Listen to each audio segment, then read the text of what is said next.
tuan-tuan yang dirahmati Allah sekalian, mazhab akidah kita ini mula muncul pada tahun 324 Hijrah, lebih kurang kurun ke-4. Dia juga mazhab yang awal.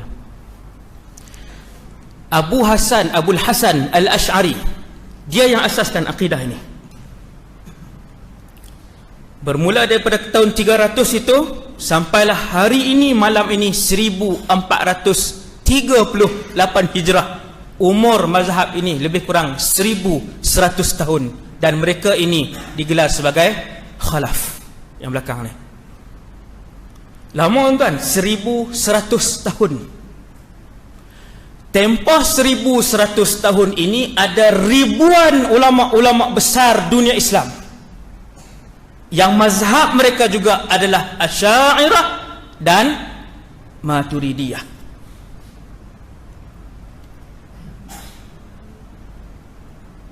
Ada senarai nama, ratusan senarai nama para ulama yang mencapai tahap mujtahid. Tuan-tuan faham kan? Bukan imam mujtahid, bukan imam surau, imam masjid. Mereka yang mencapai tahap imam mujtahid, yang hidup sepanjang 1100 tahun ini, yang mazhab akidah mereka adalah Asy'ariyah dan Maturidiyah. Datang Wahabi hidup di belakang sana, dia kata Asy'ariyah Maturidiyah ni sesat. Antara kitab yang ada di luar negara, Naqdu Aqidah Asy'ariyah dan Maturidiyah, pembatalan akidah Asy'ariyah dan Maturidiyah, terbatal. Kitab tu bukan berusia 400 tahun, mustahil untuk dia berusia 700 tahun, sebab dia baru dilahirkan. Kitab tu kitab moden ni lah. Kitab yang moden ni.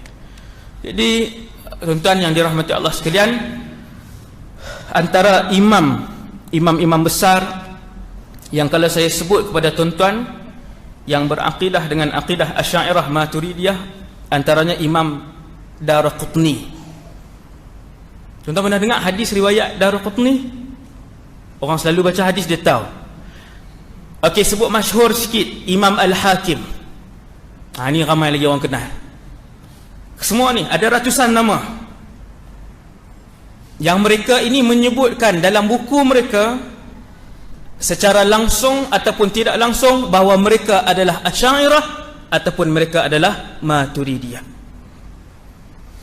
Imam Baihaqi, yang ni secara jelas mengarang kitab lagi, kitab akidah, bahawa dia adalah Asy'ariyah. Kan hadis riwayat Imam Baihaqi. Bagaimana tuan-tuan kita Wahabi adalah satu aliran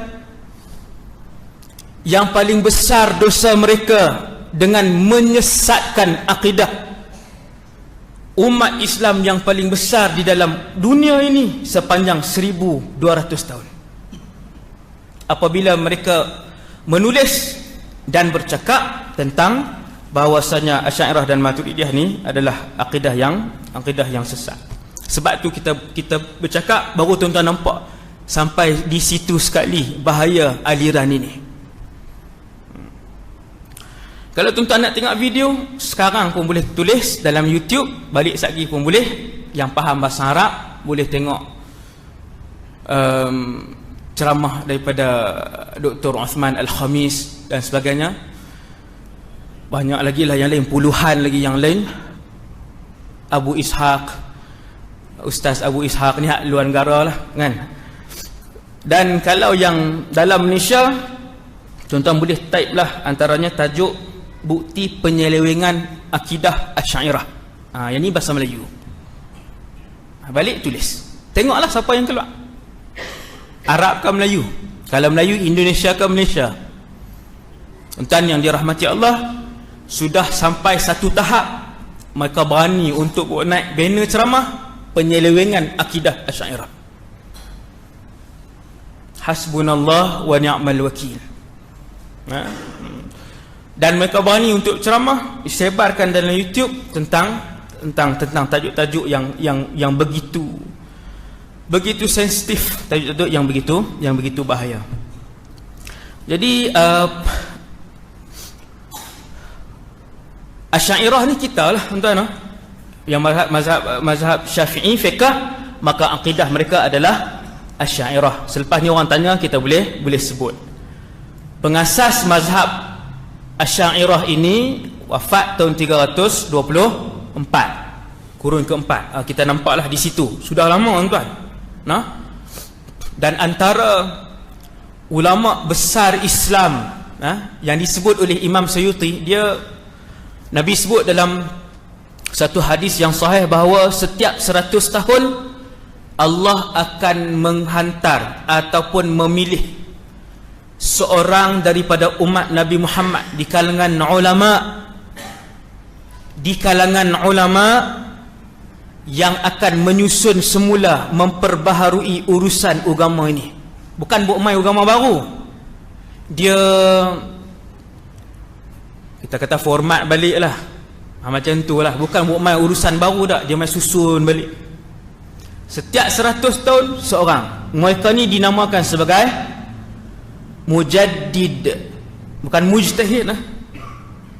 Mujtahid satu lagi, itu gelaran lain. Mujaddid, membawa pembaharuan setiap 100 tahun. Maka antara ulama yang memilih senarai mujaddid ini adalah Al-Imam As-Suyuti. Majoriti semua pernah dengar. Kalau sebut Imam Suyuti, semua pernah dengar. Imam Suyuti mazhab Syafi'i, akidahnya Asy'ariyah. Kalau guna fatwa Wahabi, semua sesat, termasuk Imam Nawawi. Imam Nawawi lagi semua orang kenal. Imam Nawawi, pensyarah terbaik kepada Sahih Muslim. Begitu juga pensyarah terbaik kepada, antara pensyarah terbaik kepada Sahih Bukhari, Al-Imam Ibn Hajar Al-Asqalani. Dia Syafi'i dan mazhab akidahnya Asy'ariyah.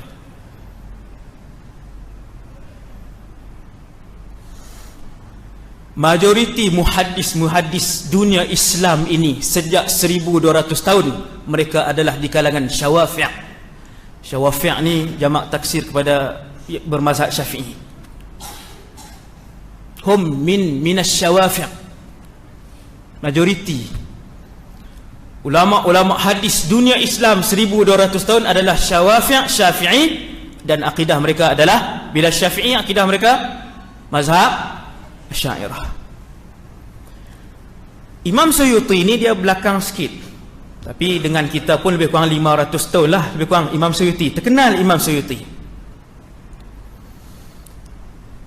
diberi kelebihan oleh Allah mengarang hampir semua funun, hampir semua seni Islam. Fiqh, usul fiqh, nahu, usul nahu, tafsir, usul tafsir, hadis, mantik, balaghah, arud. Hampir ke semua seni Islam dikarang oleh Al-Imam Suyuti. Hebatlah Imam Suyuti ni. Dia punya kitab dia lebih 500 jilid. Waktu bila dia karang tak tahu. Karamah. Imam Suyuti dia pilih. Dia kata, bagi aku mujaddid umat Nabi Muhammad yang pertamanya adalah Sayyiduna Umar ibn Abdul Aziz. Itu mujaddid pertama. Kemudian mujaddid kedua Al-Imam Syafi'i, imam yang mengasaskan mazhab fiqh kita, Muhammad ibn Idris Syafi'i. Yang ketiga kata Imam Suyuti, Al-Imam Ibn Suraij. Yang keempat Al-Imam Baqillani. Yang kelima Al-Imamul Ghazali. Ni yang banyak disesatkan oleh Wahabi, luar dan dalam negara. Imam Ghazali ni, hati-hati. Bukan hati-hati dengan Imam Ghazali ni, hati-hati dengan pemikiran tu. Al-Imam Ghazali, Hujjatul Islam, U'jubatu Asrih, ulama gelarkan dia Hujjah Islam. Kata Imam Suyuti, mujaddid kurun seterusnya 1, 2, 3, 4, 5 Imam Ghazali. Mujaddid kurun seterusnya Al-Imam Fakhruddin Ar-Razi. Mujaddid seterusnya Imam Ibn Daqiqil Aid. Dan mujaddid yang terakhir pada pilihannya adalah Al-Imamul Bulqini. Mula daripada Imam Ibn Suraish sampai Imam Al-Bulqini, kesemuanya mazhab akidah mereka adalah Asy'ariyah Maturidiyah, Mujaddid. Ni yang menyusun kembali urusan agama umat Nabi Muhammad sepanjang kurun ini. Mereka adalah Asy'ariyah dan Maturidiyah. Yang inilah yang disesatkan oleh Wahabi secara umum. Secara umum. Yang ni yang merisaukan kita, aliran ini. Jadi aliran ini dia muncul di Saudi, di sebuah tempat yang bernama Najd. Hari ini Najd itu adalah Riyadh. Di situlah lahir Al-Syeikh Muhammad ibn Abdul Wahhab. Dialah lahir di situ. Ayahnya Abdul Wahhab orang besar, alim besar, qadhi di situ. Abangnya juga seorang ulama besar, Sulaiman ibn Abdul Wahhab. Dia Muhammad bin Abdul Wahhab, abangnya Sulaiman bin Abdul Wahhab. Belajar di kampung. Tuan, maklumat ni bukan saya hidup zaman tu, kan? Maklumat ni kita baca daripada buku dan kita dengar daripada para ulama. Syekh Muhammad Abdul Wahhab ni dia belajar di kampung, kemudian dia keluar. Ketika dia menyambung pengajian di luar, waktu itulah dia mula mendalami kitab seorang imam yang wafat pada tahun 728 Hijrah, Imam Ibn Taymiyah. Imam Ibn Taymiyah ni lama lah, 728 Hijrah, maksudnya ulama kurun ke-8. Syekh Muhammad Abdul Wahhab 1206, ulama kurun ke-13. Bezalah. Cumanya Syekh Muhammad bin Abdul Wahhab mentelaah banyak buku-buku Imam Ibn Taymiyah. Dan Imam Ibn Taymiyah rahimahullah adalah seorang imam yang berpangkat mujtahid, tetapi seorang ulama kontroversi, kerana beliau mempunyai puluhan fatwa-fatwa yang kontroversi dan membelah ijma', melanggar ijma', melanggar keputusan 4 mazhab. Ini Imam Ibn Taymiyah. Jadi banyak fatwa-fatwa dia yang sebahagian fatwa-fatwanya keras, sebahagian fatwa-fatwa dia kontroversi, dan ratusan kali juga dalam penulisan Imam Ibn Taymiyah ini disebut dengan hukum bunuh, syirik, murtad. Banyak yang diulang begitu, kataan begitu. Maka rentak berfikir Imam Ibn Taymiyah yang kontroversi ini dihidupkan oleh Syekh Muhammad bin Abdul Wahhab. Dia nampak, kemudian dia tengok, dia berasa terpegun. Maka Syekh Muhammad bin Abdul Wahhab suka dengan pendapat-pendapat Imam Ibn Taymiyah ini, dan akhirnya dia menghidupkan pendapat-pendapat ini, pendapat-pendapat yang ekstrim ni. Antara pendapat ekstrim Imam Ibn Taymiyah yang membelah ijma' ialah sesiapa yang menjaharkan usolli, sembahyang, maka dia akan diminta untuk bertaubat. Kalau dia tak mau bertaubat, yuqtal, dibunuh.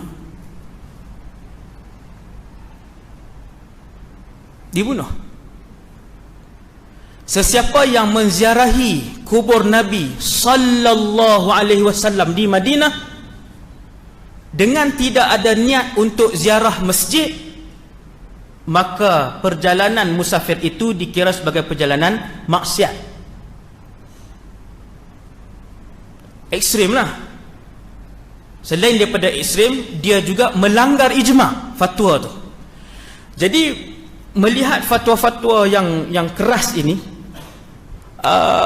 Syekh Muhammad Abdul Wahhab dia nampak dia suka, dia bersetuju dengan fatwa macam tu. Maka dia hidupkan pemikiran Imam Ibn Taymiyah, akhirnya dia bawa balik ke kampung beliau.